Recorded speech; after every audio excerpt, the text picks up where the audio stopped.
Hello and welcome to this week's Racing Bet preview ahead of another weekend of Group 1 horse racing here in Australia, headlined by the Group 1 Black Caviar Lightning Stakes at Flemington. We've also got stakes racing over in Sydney with the Group 2 Apollo Stakes at Royal Randwick, and over here in Perth we have the Challenge Stakes and the Cyril Stakes headlining Saturday's meeting at Ascot.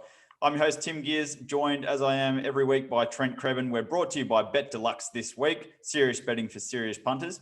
And we're going to take you through our best bets for this Saturday's racing action on February 13th. Trent, how's things over in Adelaide? Yeah, very good. We've got a great day of racing in Melbourne and around the country as well. We see a few of the really big stars of Australian racing resume. We've got Bivouac and Nature Strip in the Lightning, which will be a huge race, and very elegant the Star up in Sydney resuming as well. Yeah, stack of good horses. We'll get into the Lightning Stakes just a little bit later, but red hot field assembled there, and some of the big guns continue to kind of make their way through the start of their preparations ahead of the Sydney Autumn Carnival. It's also the first time we get to see the WA Gallopers in action over in Melbourne ahead of the Autumn Carnival. And if you want a little bit of a leg up as to who's made the journey over, what their likely targets are this autumn, and their preparation to date, head to RacingBet.com.au. You'll find a feature article on every single one of the Cerise and White Army, as well as Elite Street, who lines up in the Lightning Stakes. I've detailed their trials, their preparations ahead of their autumn campaigns, and the races we're most likely to see them targeting. So if you want a little bit of background info ahead of this weekend and ahead of the Autumn Carnival and the upcoming Group 1s, and make sure you check out that article on RacingBet.com.au. Trent, we've got a little bit of money to play with this week. We had a big bet land in Hong Kong on Wednesday night, and you snuck one in at Pakenham on Thursday night too. Yeah, we've been going pretty well. The team had a good day at Sandown on Wednesday as well, with the best bet getting home there. So it's it's been a strong week overall. We're looking to continue that on to Saturday. We'll kick off over at Royal Randwick. We'll start over in Sydney. As I said, the meeting headlined by the Group 2 Polo Stakes.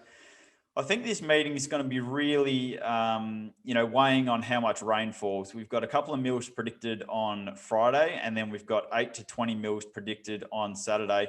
So we could have anywhere between a good 4 and, potentially a heavy track, depending on how much of that rain does hit Randwick. And that's really going to, determine what, I select and who we back throughout the day at Randwick. But we'll kick off with my best bet on the card, and it comes up in the 2-year-old race early on the card. It's not often I go, full bore into the 2-year-old races, but I thought this was the standout bet on what looks a tricky card at Randwick on Saturday.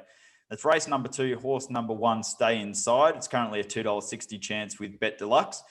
Really impressed by this horse's debut win 3 weeks ago here at Randwick over 1,000 metres. Has to step up to 1,100 metres today, but that should be no issue based on what it did on debut, where it basically went forward, sat third or outside the leader in the run, and put them to the sword, scoring by 2.5, 3 lengths. Did it very easily.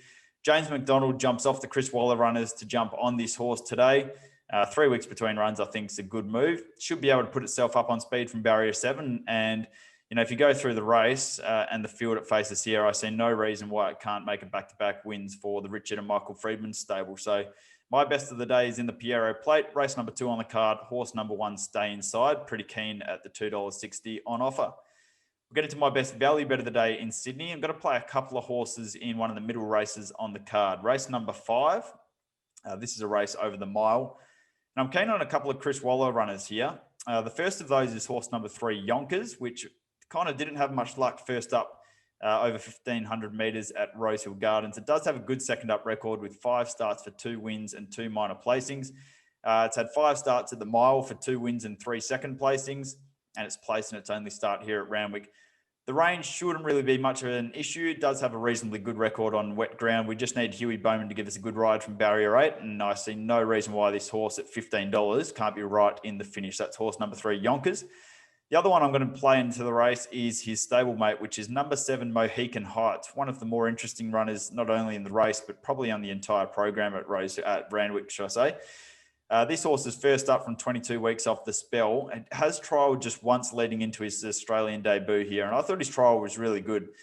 James McDonald rode him in that trial. He was pushed out probably from about the 300 onwards, but I thought he made really stylish ground in the last 100 metres or so. First up over the mile should be no issue for this horse. It's a European stayer, so it's likely to need the ground. Has won on soft ground before. resumes first up as a gelding here. And I think the market will tell us everything we need to know. If Waller has this horse set first up, much like he did Shared Ambition last weekend, I think you'll see this horse very firm in the market. But if it this is its kickoff point towards, maybe some of the biggest staying races during the autumn, we're likely to see a much better price on race day. So I'll be keeping a very close eye on that horse. And combined, Mohican Heights and Yonkers, I've made them my best value bet of the day at Randwick. We'll shoot over to you in Melbourne, Trent. Flemington Lightning Stakes Day, of course, headlined by the Group 1 Black Caviar Lightning Stakes. But before then, your best comes up in race number 4. You're keen on horse number 8, Coolth, currently $2.60 with Bet Deluxe. Yeah, pretty keen. Coolth wins again here. He was third up last start at this track and distance, and I thought his win there was very good. He won by just under a length and really picked up that final 200 metres to charge over the top of them. His 2 runs prior in the prep they were solid without being anything to rave about. It's really just building fitness, I think, there. And I think he can improve again here, 4th up. Goes up in grade for this to a BM84, but it's really a very similar field that he met last start. Like, he beat horse number 4, Takumi, last start fair and square. That horse is there again. And I can't really see Takumi turning the tables here with Coolth 4th up here and added fitness.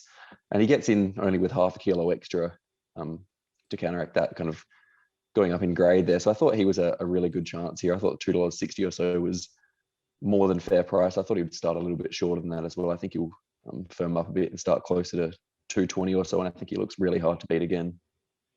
Okay, and a couple of better odds for us to sink our teeth into later in the day. Race number 7 on the card. You're also playing 2 horses as your best value bets of the day. The first of those is horse number 8, Embolism, currently a $14 chance. And the second one is horse number 14, Here to Shock, currently $10 with Bet Deluxe. Yeah, this is a really open race, a really quality race. And you could make cases for quite a few of them. I thought Embolism was one of those horses that could have really improved from last preparation. He ran credibly in some of these really strong races. He was only about a length and a half off Poland at this track and distance last prep, with Poland winning impressively a couple of weeks ago. Then he put up a big win at Caulfield, and then he was started hard in the market, about $4.80 against Crosshaven and Asar, who Asar's in this race again, and pulled up lame after that race. So I think there's a clear forgive there. Really liked the trial at Geelong. He kind of made up some late ground, went to the front and did it under his own steam there with Ollie riding. Ollie sticks here. I think he maps quite well from barrier 8. I think quite a few of these will go back and he can land midfield, just forward of midfield. And I think he was a good price at around $15 or so. The other one, number 14, Here to Shock, is kind of the new horse on the scene. He's only had the 3 race starts. He's coming through a BM64 win and a Class 1 win. But I think we see quite often that these 3-year-olds can come through those BM64s and Class 1s and take that next step. And I thought his win last up was very good at Geelong. He started $1.85 there, kind of shared the lead and really powered away late. Did it comfortably. And I think he can map to lead here from barrier 13 if they really want to. And a lot of these horses potentially have bigger targets in mind over a bit further and will be going back. And I think he's the one that can really take advantage of the map and go forward and make his own luck. And I think he'll be hard to beat if he does that. Okay, now anyone who watches this show weekly will know that Trent likes to keep a couple of horses that we call his boyfriends. So he comes back to time and time again. We're going to come over to Ascot for my best bets of the day, but I'm actually going to handball to Trent to outline my best bet of the day, because I think he's going to make a stronger case for it than I will. It comes up in the listed challenge stakes, and we actually see a couple of horses here who we suspect we'll probably see in the Melbourne Autumn, Trent. Those being Western Empire and also Kiss on All Four Cheeks, who are basically equal favourites for this race. But my best bet of the day is Western Empire. That's race 8, number 6, currently $2.70 with Bet Deluxe. And I'm going to handball it to you, Trent, because I reckon you're going to make a very solid case for this horse. Yeah, I'm pretty keen on Western Empire here. I think he's going to be very hard to beat here, and I think he'll be a live chance in an Australian Guineas at Flemington after that.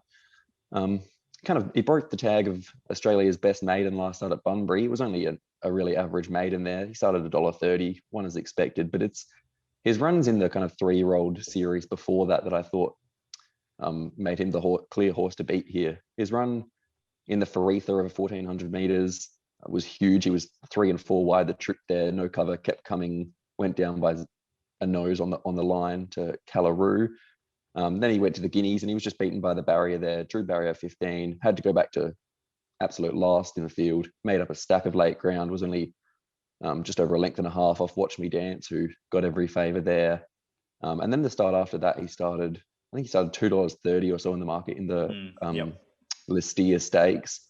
And Pike, as you're saying before, just off air, Pike kind of tried to use the gate, gave him a bit of a dig out of the gates, and he wouldn't come back to him and ended up leading the field, which he clearly didn't like. He never really looked comfortable out in front for an inexperienced horse. Only beaten a length and a half there by Kiss on All Four Cheeks, who obviously is in this race again and is a live chance. But I think Western Empire started $2.30 there. Kiss on All Four Cheeks started $14, and now they're $2.70 a piece, where Western Empire clearly wasn't suited on the day. So I think off that, Western Empire clearly has to be the horse to beat here. Draws barrier 2. He can settle probably midfield, maybe even just a touch closer than that as well. I think if any gaps come from barrier 2, he's going to be winning this. And like I said, he'll be on his way to Flemington for the Australian Guineas. Yeah, and that's also what I mentioned in my article, because I actually included him. He's not on the flight yet. He probably has to win this to justify them sending him to Melbourne. But I included very much, those same sentiments in that article, saying that, if he does win this, he could go to the Australian Guineas and prove very competitive. And could we see him in an All-Star Mile? We saw it with Superstorm last year, who basically did the exact same thing. Went to Melbourne, ran a bottler in the Guineas. I think he was a wildcard entry into the All-Star Mile, and we, of course, saw him run second to Regal Power. So could this horse, eventually end up in the All-Star Mile? It'd be fascinating to watch. But, yeah, as you said, I think he needs to win this first, and you've made a very strong case for him to do so. Chris Parnham jumping off La Farola, jumps onto Western Empire, barrier 2. And as you alluded to, I was there that day in the Listia Classic when he ran third as the short price favourite, and Pike got off, and I wasn't far from him. And he basically just said, I tried to give him a dig out of the gates, and he just, in more words or less, he bolted on him and he couldn't get him back. So, hoping with a little bit more race experience, he might race a bit more tractably from barrier 2. Should be able to land on speed, or at least close enough to the speed. And as you said, if the gaps come, I think he will prove a class above. But it's a terrific race, and every chance we could see the first 2 heading across to Melbourne in the not too distant future. So that's my best. Race 8, number 6, Western Empire. My best value bet of the day comes up a little bit earlier in the card. This comes up in race number 4. I'm actually keen on horse number 3, Giraffe here. It's a $7.50 chance. Now, he does meet a few of these runners a little bit worse off at the weights than what he did first up from a spell. But I think he's going to improve second up, senior jockey on. As I said, he carries a little bit more weight, but he comes out of a good form race behind Last of the Line. Red Publisher was also in that race. Phone Me, the favourite, was also in that race. And I think Giraffe second up, he's going to improve enough to be very competitive here. If you look at his first up record, he's never run a place from 5 starts, but he has won second up in the past. And that includes 1 or 2 luckless efforts as well. It's got a good record here at Ascot, loves the firm ground. Brad Parnham goes on replacing the apprentice Lactar Ramoli, who, no knock on Lactar, he's right in the house down at the moment. But I thought $7.50 was just, he didn't deserve to be that price when you consider the favourite Phone Me's $3.20, and there wasn't a great deal between them last time out. So I'll make him my best value bet of the day. That's race 4, number 3, Giraffe at Ascot. Okay, let's turn our attention to the day's feature race, which comes back over at Flemington with you, Trent, the Black Caviar Lightning Stakes. And we've got a fair odd lineup here. If we go through the field, Nature Strip, Bivouac, Elite Street, Halvorsen, Pippi, Fabigino, September Run, and Swats That. Take us through your thoughts. There's plenty of speed here. Nature Strip, Pippi and Fabigino, they all like to get out and run. What's going to happen here? Yeah, it's fascinating. All angles, the speed map's very interesting. I think Pippi's definitely the fastest horse out of the machine. I've got no doubt about that. Over the first 100 meters, she'll be in front if she jumps as she normally does. It'll be what happens after that. So I think Nature Strip's going to draw inside her and is going to start building revs once he kind of gets out of the barriers. And it wouldn't shock me to see him kind of just eyeball her or take the lead. And Fabigino's drawn out wider a bit and probably just sits kind of sharing the lead, but maybe just a little bit behind them, but in her own kind of space out there. And then really a lot of these could be beaten for speed early. I've got Swats That and September Run kind of behind them, but they could be run off their feet a little bit early. And then Elite Street, Halvorsen probably out the back, and Bivouac probably just settling midfield as well there with the 2 fillies. It was a great race. There's a lot of angles you can find here. I really just keep coming back to the class here. I thought Nature Strip and Bivouac, yes, they're both first up over 1,000 meters, but I think they're clearly two of the best sprinters that we have in Australia. And I think they're probably, as the market would suggest, they're the two horses to beat. And I couldn't really find too much to beat them. I was happy enough to be against the filly September Run and Swats that. September Run obviously has a great affinity for the straight. She's 3 from 3 here at Flemington, but I thought she's probably better over 1,200 meters. And this is a much harder race. I don't think that Cool Mushy won. While she did it impressively and she ran some really good times doing it, I don't think she really beat a stack there. And I think this will be much harder, especially over 1,000 meters. I think she'll be better suited in a Newmarket. I'm really just tossing up between Nature Strip and Bivouac, who to put on top. I think I'm coming around to the boyfriend Nature Strip. Yeah, I'm a sucker for pain. I'll quickly try and make my case. I think he's probably better suited at 1,000 meters than Bivouac is, even though he's been getting over Nature Strip's better performances recently have come over 1,200. I think he's still better suited at 1,000 meters down the straight. He's 4 from 6 down the Flemington straight. He's 6 from 11 at the 1,000 meters, and I just love the booking of Jamie Carr. Rode in him a recent jump out at Flemington. September Run was in that jump out as well, and he looked very impressive. Beat September Run home by about 8 lengths, I would say. Carr just looked to really get the best out of him, and I think he just had a bit of an interrupted last prep. He had quite a few issues. He had barrier issues. He had a breathing issue or something from memory, and I just think they're going to be really on a mission to prove he can still match it with the best here. And I think he could be the one that really explodes here first up, at a slightly better price than Bivouac, who is probably the horse to beat of what he did last prep. And in for third and fourth, I think Pippi and Fabergino, the two speed mares, will both run really well. But I think Pippi, even though she's 4 from 4 first up, she flies fresh. I just don't really love her down the straight. If this were at Moonee Valley, perhaps I'd give some serious thought to her, but down the straight's a bit of a different ball game, and this is probably a harder race than she's faced first up in the past. Fabergino will run well again. She loves the track and distance. This is a big step up though, from kind of beating up Pandemic and Sword of Mercy. So I think the big boys, even though they probably got bigger targets down the track, I think they're still class will probably get them home, and I'm just siding with Nature Strip. Just the car factor in 1,000 meters. Here's what I think. Fabergino isn't good enough. Nature Strip, first up, has lost what? 1, 2. He's lost his last 3 first up runs at $2.30, $1.40, and $2.20. I probably agree with you. He's better over 1,000 meters than Bivouac. The only concern I have for Bivouac is first up over 1,000, because I think down the Flemington straight, it's hard not to be impressed with what he's done. You can say the same about Nature Strip, but I couldn't back Nature Strip first up, knowing what he's done the last 3 preparations now. I didn't back him first up last prep, and I won't be backing him first up this prep, no matter how good he trials. Bivouac, highly respect him. Elite Street, you haven't made a mention of Elite Street. He's 5 from 8, technically 6 from 8. This is the dark horse, $14. He might be better suited over 1,200 meters. But look, first up over 1,000 here. This horse, he's been brought across to Flemington, should I say, purely for the Lightning Stakes and the Newmarket Handicap, and then they're taking him back home to Perth. I think he's the dark horse here. Over the odds, $14. He can sit back off the brutal tempo up front. If they undo each other up front, this will be the horse charging home over the top. Do not underestimate horse number 3, Elite Street. And Pippi, she goes like the clappers out the front. 4 from 4 first up from a spell, as you've alluded to. Look, I think first up 1,000 metres, this will be, the race they've targeted for her to win, and then she'll be off to the breeding barn not long after. I don't think Fabergino is good enough. I agree with you on September Run and also Swats that. So for me, I'm going for a little bit of an upset here. I'm having something on Pippi, having something also on Elite Street, $14, ridiculously over the odds, I think. I'm tipping the top 2 to get beat.